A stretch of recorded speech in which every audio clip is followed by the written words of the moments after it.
Pues sobre la guerra en Ucrania, las consecuencias de ese conflicto, las medidas que se están adoptando desde Bruselas y también sobre otras cuestiones de política comunitaria, queremos charlar con Gabriel Matos, que es eurodiputado del Partido Popular. ¿Qué tal? Buenos días. Hola, muy buenos días. Bueno, señor Mato, en estos últimos días estamos viendo cómo Rusia intensifica esos ataques contra Ucrania. ¿Cómo se está viviendo este nuevo episodio de la guerra desde Bruselas?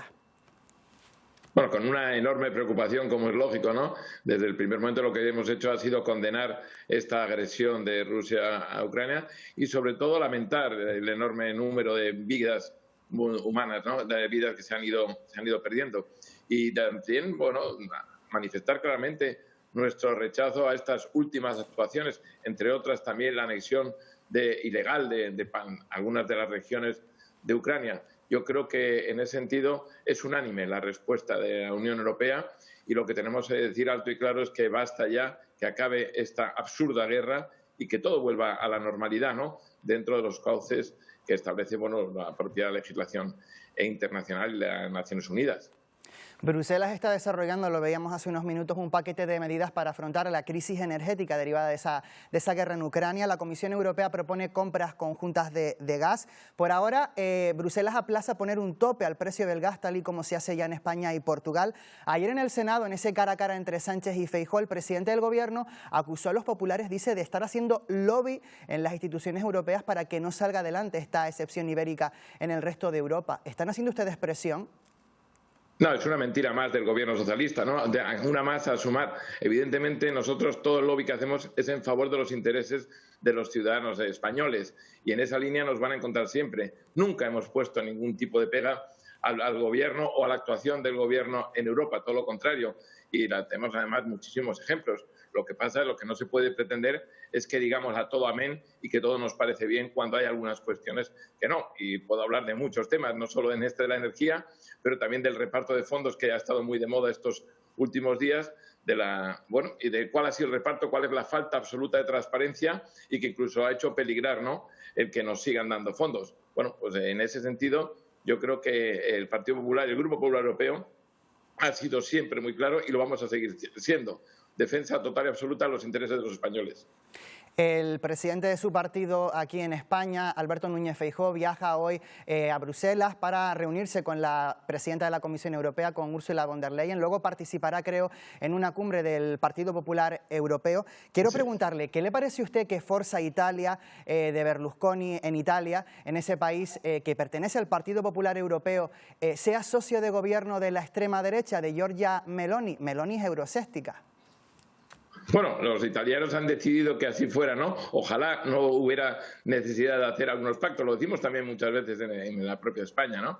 Nosotros aspiramos siempre a tener la mayoría suficiente para poder gobernar sin otro tipo de pactos. En todo caso, Forza Italia es una fuerza política a la que ha recibido un cierto respaldo de los italianos y la presidenta tendrá que decidir qué hace. En todo caso, Italia yo creo que es una gran nación que ha sido además un socio leal e importante para todos nosotros. Y por tanto, lo que yo espero y deseo es que cierren ya esa constitución de nuevo gobierno y que empiece a funcionar en torno a los valores y los principios que representa la Unión Europea y, desde luego, que representamos nosotros como Partido Popular Europeo. En el apartado económico, el Fondo Monetario Internacional ha advertido de la posibilidad de entrar en recesión a nivel global si se siguen subiendo los tipos de interés. El Banco Central Europeo ha anunciado una subida de tipos de interés para finales de este mes de octubre. ¿Cree usted que se están sopesando bien los riesgos o que el Banco Central Europeo está intentando afrontar la situación ahora mismo, resolverlo en este momento y ya veremos lo que viene? No, yo creo que no se están afrontando los riesgos, que desde luego los presupuestos generales del Estado que han presentado el gobierno de Pedro Sánchez son un claro ejemplo de lo que no se debe hacer, pero no porque lo digamos nosotros, porque es que lo han dicho absolutamente todos los organismos independientes del Banco de España, la AIREF, Banco Central Europeo, en el sentido que son absolutamente irreales y que por esa vía mal vamos. Hombre, el peligro de la recesión, desde luego, está ahí, ¿no? Y si no se hacen una política seria, económica, y no simplemente de titulares, pues evidentemente podemos tener un problema. Por eso le hemos pedido claramente a Pedro Sánchez que retire los presupuestos por irreales, por ficticios, porque son falsos, porque no reflejan la realidad de España, y en ese sentido podemos tener más problemas. Al final, lo que estamos haciendo con este tipo de actuaciones es hipotecar el futuro de nuestro y el de nuestros hijos y de nuestros nietos, ¿no? Y en ese sentido, lo que hay que hacer es rápidamente una reducción fiscal, porque el propio Gobierno de España está recaudando casi o más de 30.000 millones de euros anuales hasta este momento, y sin embargo no está repercutiendo nada de ello en beneficio de las pequeñas familias, las pequeñas economías que realmente están sufriendo. Y no llega absolutamente nada a los ciudadanos medios y bajos que lo están pasando realmente mal. Ha dicho usted que la presidencia de la Unión Europea que España ostentará en el segundo semestre del próximo año es una gran oportunidad para nuestro país. ¿Cuáles son esas oportunidades?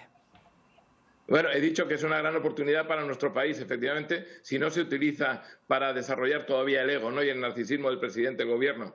Es la oportunidad de decir que estamos haciendo las cosas bien, que estamos saliendo de una crisis enorme, una crisis en la que tenemos que salir fortalecidos. Y Europa ha salido siempre fortalecida de las crisis. Hemos tenido el Brexit, COVID, y ahora tenemos esta crisis económica y energética como consecuencia de la guerra, de la invasión de Rusia a Ucrania. Y en ese sentido lo que tenemos que intentar hacer es seguir profundizando en la recuperación y también mirando al exterior, fundamentalmente, yo lo he dicho muchas veces, a Latinoamérica, porque necesitamos hacer un impulso en esa dirección. ¿Esa presidencia española de la Unión Europea cree usted que también puede ser una oportunidad para Canarias? Sin duda alguna. Yo creo que siempre y cuando se aproveche tiene que ser una oportunidad Canarias. Canarias está muy presente en Europa siempre, y lo vemos todos los días en el Parlamento Europeo, con multitud de actuaciones, ¿no?, que muchas veces pretenden que tengamos excepciones a las normas generales, porque así debe ser, y además porque lo contempla el propio tratado. Y yo lo he dicho muchas veces, Europa se ocupa mucho más y es mucho más sensible con Canarias, con las regiones ultraperiféricas, de lo que es el propio Gobierno de España. Y una última cuestión, señor Mato. Marruecos ha anunciado que a comienzos del próximo año mantendrá una reunión de alto nivel con nuestro país, con España. ¿Qué espera de ese encuentro? Bueno, el tema de Marruecos es otro de los claros ejemplos de cómo no se debe hacer la política, ¿no? Se ha cambiado absolutamente, sin contar con nadie, desde luego con el partido de la oposición, pero tampoco con el Congreso de los Diputados, la política que venía llevándose a cabo entre España y el Reino de Marruecos.